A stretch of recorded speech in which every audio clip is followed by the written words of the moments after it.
Hello बच्चों, आइए दिए गए प्रश्न को समझते हैं। बिंदु 0,0 पर वक्र y बराबर x की घात 1/5 की यहाँ पे हमें चार विकल्प दे रखे हैं। पहला विकल्प एक ऊर्ध्वाधर स्पर्श रेखा जो कि y अक्ष के समांतर है।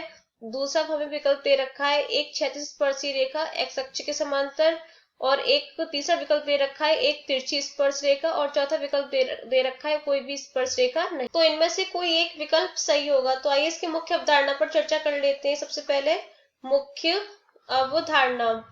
मुख्य अवधारणा सबसे पहले प्रवणता देख लेते हैं। प्रवणता का सूत्र क्या होता है? प्रवणता m बराबर होती है tan थीटा। m बराबर होता है tan थीटा, बराबर क्या होता है dy/dx। ये प्रवणता का सूत्र होता है। तो हमें प्रश्न में क्या दे रखा है? यहाँ पर बिंदु 0,0 पर वक्र y बराबर x की घात 1/5। तो हमें y बराबर दे रखा है y बराबर x की घात 1/5। तो यहाँ से हम प्रवणता ज्ञात कर लेते हैं। प्रवणता क्या हो जाएगी dy/dx। अभी हमने मुख्य अवधारणा में पढ़ा है। तो dy/dx यानी कि हम x से सापेक्ष y का एक बार अवकलन करेंगे। यहाँ पे लिख सकते हैं यहाँ x के सापेक्ष y का अवकलन करने पर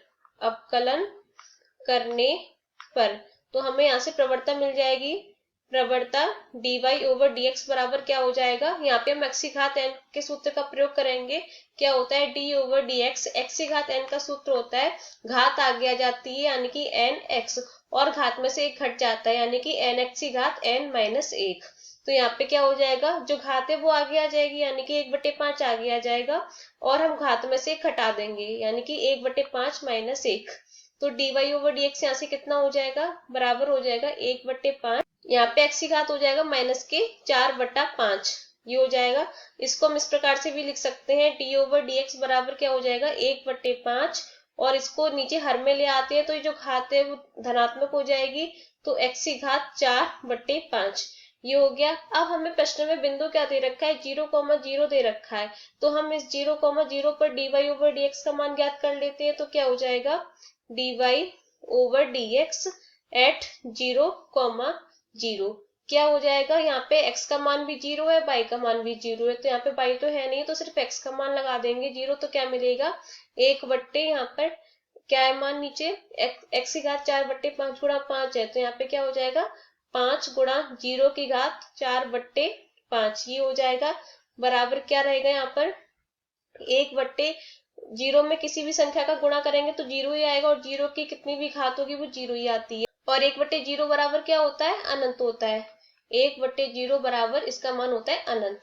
अब हमने मुख्य अवधारणा में प्रवणता क्या पढ़ी थी? ये पढ़ी थी m बराबर tan थीटा बराबर dy/dx। तो इसे हम इस प्रकार भी लिख सकते हैं tan थीटा बराबर अनंत लिख सकते हैं। तो tan थीटा बराबर क्या हो जाएगा?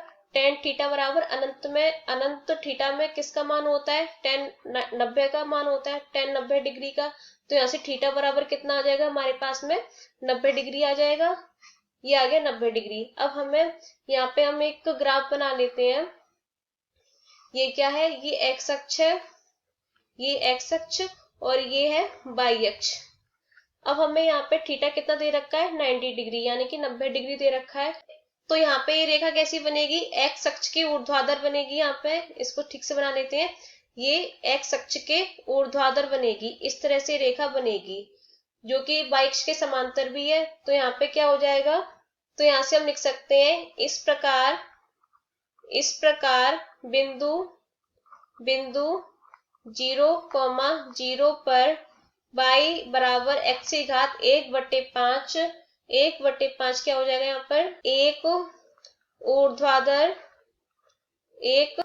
एक यहाँ पे ऊर्ध्वाधर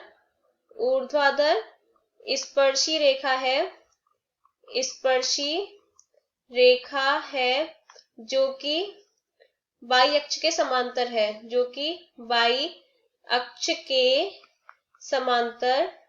y अक्ष के समांतर है। तो देखते हैं इसमें कौन सा वाला विकल्प सही है। इसमें पहला वाला विकल्प हमें दे रखा है एक ऊर्ध्वाधर स्पर्शी रेखा y अक्ष के समांतर। तो ये वाला विकल्प सही हो जाएगा। तो यहाँ से हम लिख सकते हैं अतः विकल्प ए सत्य है। आशा करते हैं कि आपको प्रश्न समझ में आया होगा। धन्यवाद।